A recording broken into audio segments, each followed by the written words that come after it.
Ang intense ng mga kaganapan ngayon sa abot kamay na pangarap sapagkat ikakagulat ni Annalyn ang sasabihin ng Lolo Pepe niya kung bakit siya ang napili nitong bibigyan niya ng mana. Dito nga ay kakausapin ni Don Pepe si Annalyn ng masinsinan at sasabihin niya ngang siya ang bibigyan niya ng majority share ng ipapamana niya.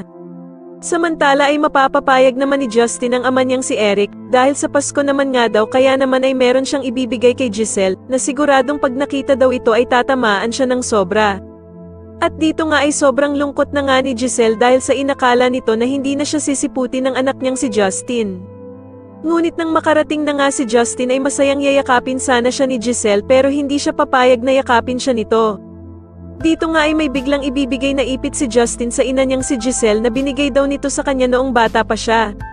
Kaya naman ay masayang sasabihin ni Giselle sa kanya na siya pa nga daw ang nagkabit nito noong bata pa si Justin. Pero ipapamukha ni Justin sa kanyang inang si Giselle na nagpakilala ito sa kanya bilang Tita Giselle. Kaya naman ay mag-iiyak si Giselle at sasabihin nga nito na pinagsisisihan na daw niya ang lahat ng nagawa niyang ito kay Justin.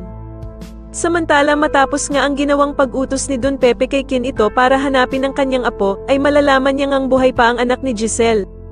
Gagawa naman ng paraan si Giselle para makausap ang kanyang anak na si Justin matapos nga nitong malaman na buhay pa pala ito na ang akala niya ay namatay na. Kaya naman ay magpapasama si Giselle kay Annalyn sa isang restaurant para makipagkita sa anak niyang si Justin. Sa kabilang banda naman ay kakausapin nga ng bruhang si Moira ang anak niyang si Zoe tungkol sa mamanahin nito kay Don Pepe. Sana nga daw ay hindi pa nakikita ni Don Pepe itong si Justin kaya naman ay si Zoe pa din nga daw ang tanging tagapagmana ng mga tanyag.